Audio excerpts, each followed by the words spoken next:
Hello students, welcome to science Haryana और E पाठशाला Haryana.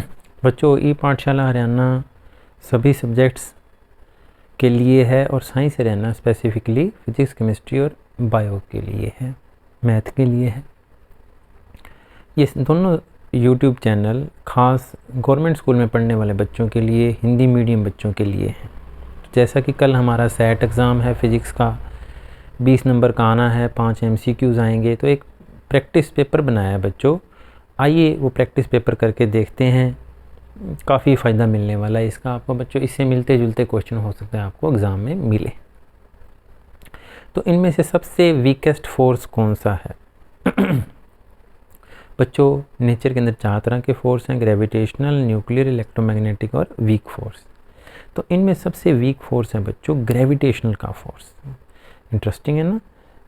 Gravitational force सबसे वीक फोर्स है, परंतु दुनिया की ज़्यादातर चीज़ें यही निर्धारित करता है, चाहे वो पृथ्वी का सूर्य के चारों ओर घूमना है। और सबसे स्ट्रॉन्ग है न्यूक्लियर फोर्स। सबसे स्ट्रॉन्ग फोर्स कौन सा है? न्यूक्लियर फोर्स स्ट्रॉन्गेस्ट फोर्स है। तो ये ध्यान रख लोगे बच्चों, ये आया हुआ है पेपर के अंदर 2016 या 18 के में, स्ट्रॉन्गेस्ट। आइए नेक्स्ट क्वेश्चन करके देखते हैं। Which of the following is scalar quantity. तो एक वेक्टर स्केलर की नॉलेज होनी चाहिए बच्चों। तो इनमें से टेम्परेचर जो है स्केलर क्वांटिटी है। टेम्परेचर, प्रेशर, वर्क, ये सारे स्केलर क्वांटिटी में आते हैं बच्चों। करंट भी स्केलर क्वांटिटी है। वर्क, पावर, एनर्जी, और यहाँ कौन सा ऑप्शन था? टेम्परेचर। ये सारे स्केलर हैं, यानी कि इनकी डायरेक्शन के बताने की ज़रूरत नहीं होती, केवल मैग्नीट्यूड से काम चल जाता है। तो इस तरह के क्वेश्चन आते हैं, आए हुए हैं।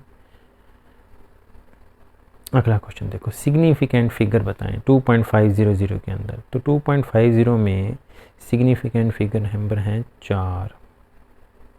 बच्चों बड़ा अच्छा क्वेश्चन है। अगर ये 2.005 आ जाए तो भी 4, 2.5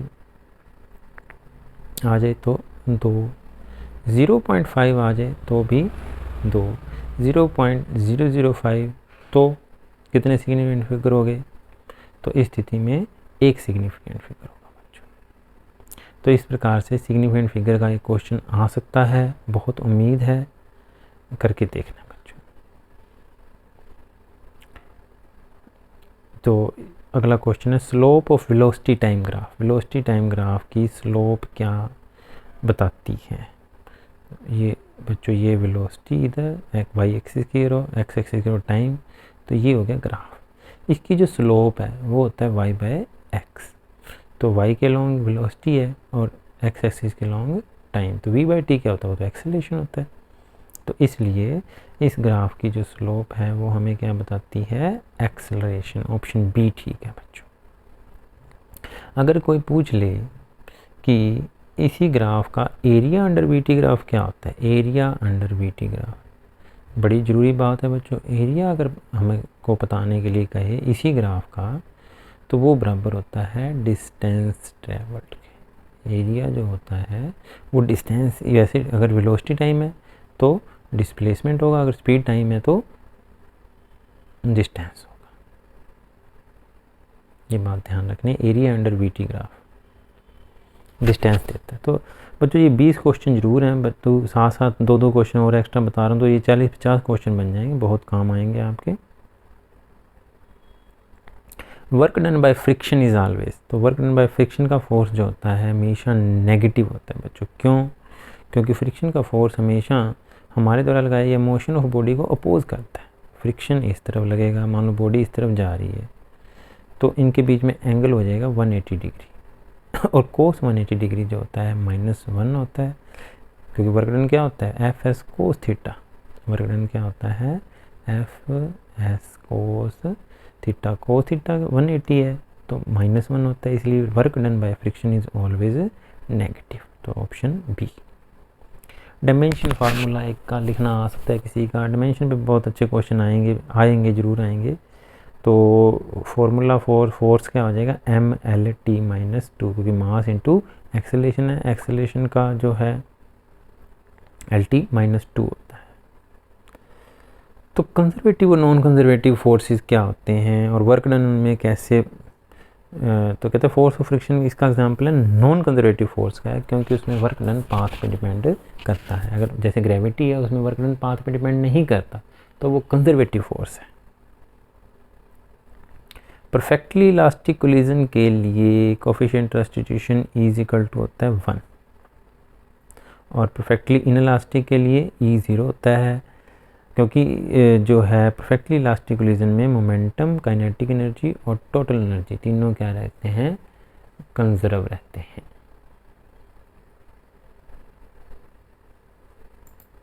तो इसी तरीके से बच्चों नेक्स्ट क्वेश्चन देखते हैं अपन।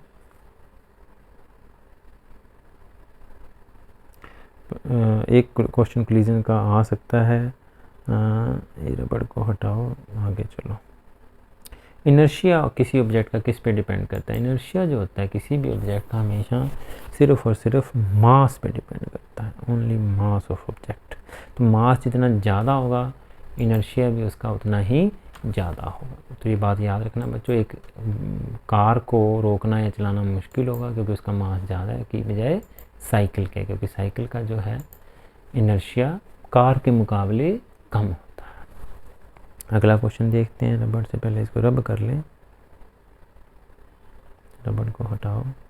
यूनिट वेक्टर क्या होता है? यूनिट वेक्टर बच्चों एक ऐसा वेक्टर जब उस वेक्टर को हम उसके मैग्नीट्यूड से डिवाइड कर देते हैं, किसी वेक्टर को उसके मैग्नीट्यूड से डिवाइड कर दो तो जो बचता है वो क्या बचता है हमारे पास, यूनिट वेक्टर।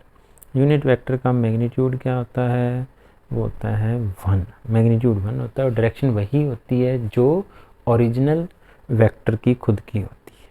तो इस तरीके से यूनिट वेक्टर के बारे में पता होना चाहिए। 2 मार्क्स के क्वेश्चन शुरू हो गए बच्चों। ये इक्वेशन ऑफ मोशन पर एक न्यूमेरिकल कल मिलेगा आपको पेपर में 100% ये आता ही आता है। तो इक्वेशन ऑफ मोशन का यहाँ पे जो न्यूमेरिकल ये 2016 या 19 के पेपर में आया हुआ है वही मैंने कर दिया है। आएगा, ये ऐसा नहीं होगा कि ये आएगा, इससे मिलता जुलता कोई आएगा। तो एक्सेलरेशन दे रखी है, 2 मिनट के रेस्ट से गाड़ी शुरू हुई है और जो है डिस्टेंस ट्रेवल पता लगाना है। तो equation of motion v = u+at, initial velocity 0 थी क्योंकि गाड़ी रेस्ट से चली, 2 मिनट तक चली तो 120 सेकेंड में चेंज करना ना भूलें बच्चे, क्योंकि सारा काम हमको ऐसा सिस्टम में करना होता है। तो v = u+at, तो u 0 था, a एक्सेलरेशन a 0.1 थी, तो 120 से मल्टीप्लाई किया तो 12 आ गया।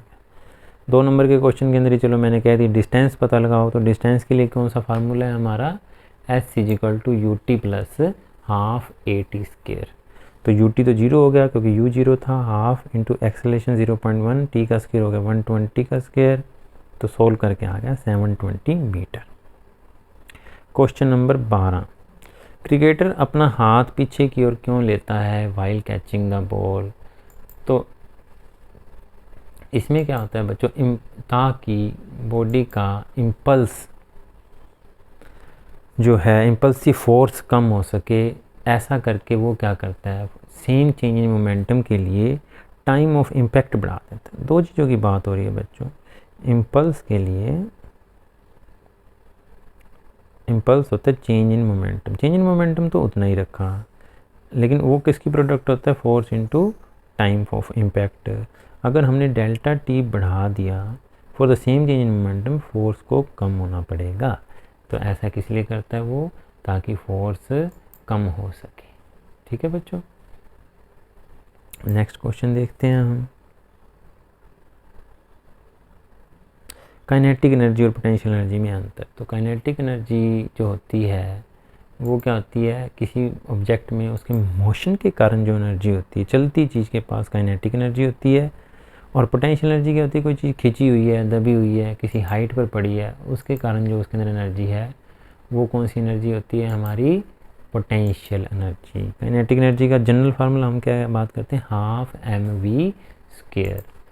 तो पोटेंशियल एनर्जी का जनरल फार्मूला, ये ग्रेविटेशनल पोटेंशियल एनर्जी का फार्मूला है mgh।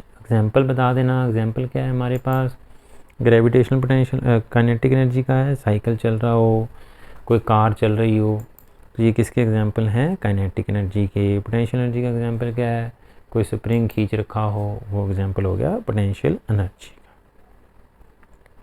ये 3 नंबर में मुझे ऐसे लगता है, देखो बच्चों 4 यूनिट आने हैं, बहुत ज़्यादा सिलेबस है, मुझे भी अंदाज़ा नहीं है कि कहाँ तक पहुँचेगी गाड़ी, कौन कौन से क्वेश्चन आएंगे, लेकिन एक डायमेंशन का क्वेश्चन 2 नंबर या 3 नंबर में आएगा। पैरेलैक्स मेथड भी आ सकता है, ट्रायंगल लॉ भी आ सकता है। तो यहाँ पे जो क्वेश्चन मैंने दिया है, फोर्स डिपेंड करता है मास की पावर a, वेलोसिटी की पावर b और रेडियस की पावर c पे। तो डायरेक्टली क्वेश्चन का साइन आगे हम लगाएंगे k, m की पावर a, v की पावर b और r की पावर c।